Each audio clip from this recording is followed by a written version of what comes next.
My name is Amma, and I'll start my talk with a childhood memory, which I'm sure many of you share. When I was a little girl, there are times when driving with my mom in town, I would see other children begging at the roadside, and I would ask her, "Mom, why don't we take them home with us and feed them and take care of them?" And she would smile and she would make an excuse.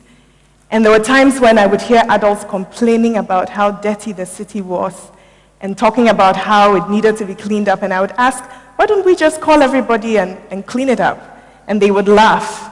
And I'm sure many of you have memories like that, childhood memories of a time when you were idealistic and you believed that everything was possible and others were not believers.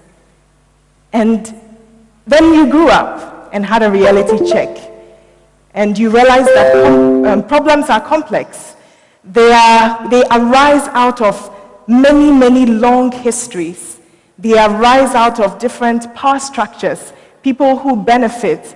They arise out of cultural experiences.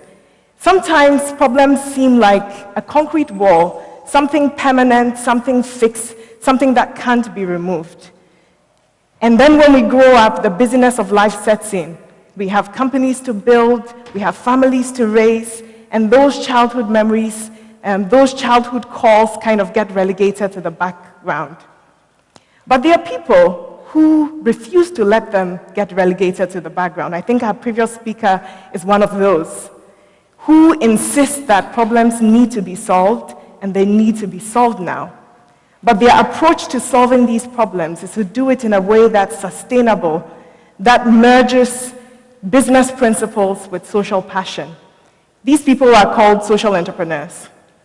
In the work that I do, I have the privilege of supporting social entrepreneurs across 7 African countries.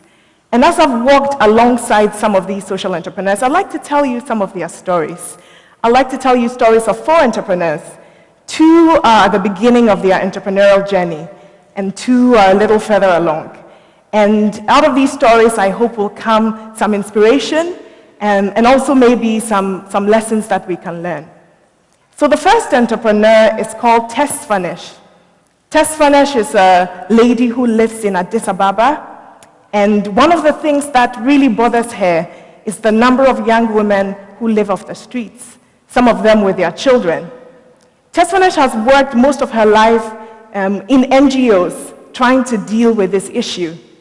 And yet the issue persists.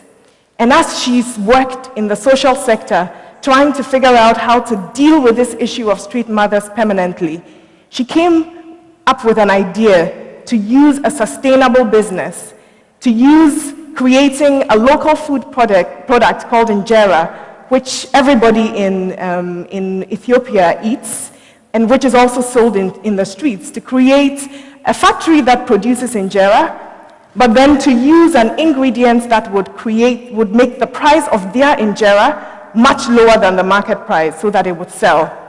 And to use vocational skills and a very loving factory setup to get young mothers off the street in a sustainable way.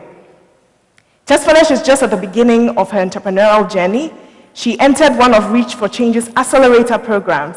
And in the accelerator program, as she worked on the business plan, she was told that you need to go and talk to customers and refine your product. So she went and decided to, in one part of the city, count the number of street mothers that were there. She found 80 of them. And she got 20 of them into a pilot program where over a month, she trained them in how to bake injera at a quality that could sell, and started, even before she had launched her business, being able to pay these women every day enough for them to take care of themselves, have their children go to school, be able to rent one room in a community housing, and be able to transform their lives. She's right at the beginning of her journey. She just got her company registered, and I really believe that we will be hearing about Tess Fanish in the years to come. The second is Ernest. He's in Ghana. His sister died because she needed a blood transfusion. And if any of you has had a loved one go to hospital and need a blood transfusion, you know what their family went through, calling up friends and getting people to go to the hospital to donate, trying to find a match. His idea was to solve this problem with an application that got blood donors to register. In Ghana, many people donate blood only once, when their company is celebrating an anniversary, and they never go back. His idea was, if we could capture these people's information when they register, know their blood type, have them registered on an app, and engage them on health issues, then next time someone needs blood, they can get a targeted message to someone who has the same blood type. You need to go and donate. Somebody needs a blood of your type. His hope is that he can transform the healthcare and blood delivery system, and I know he's going to succeed. The last two entrepreneurs, Naomi and James, have a very personal experience with the social problems they are trying to solve.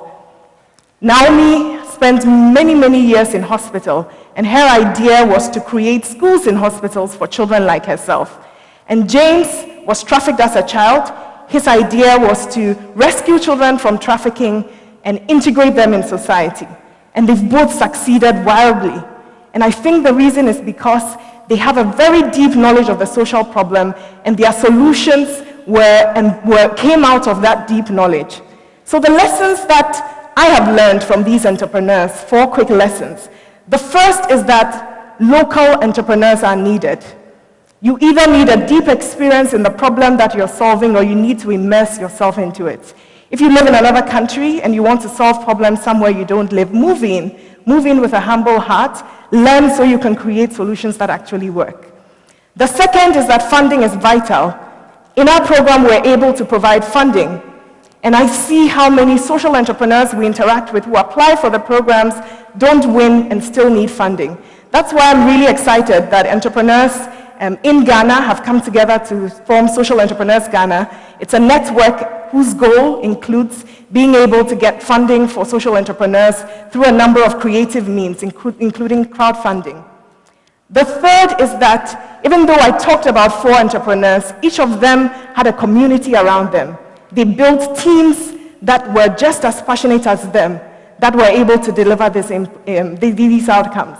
If you are an entrepreneur here, or you want to be an entrepreneur, join in with others. Somebody may have started something similar to what you want to do.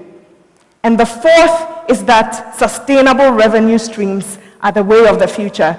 Each of these businesses has embedded into it a sustainable revenue stream that keeps the business running and is not dependent solely on donor funding.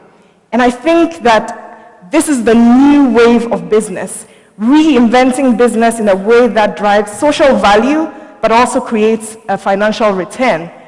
And I hope that these stories have inspired you to either be an entrepreneur or join forces with an entrepreneur. I'm sure there are many in this room, and as the speeches roll, you will hear stories. If you hear a social problem, that is something that keeps you awake at night. Instead of joining critics and talking about it, be part of the solution. Not just to get financial return for yourself, but also social impact on others. Thank you.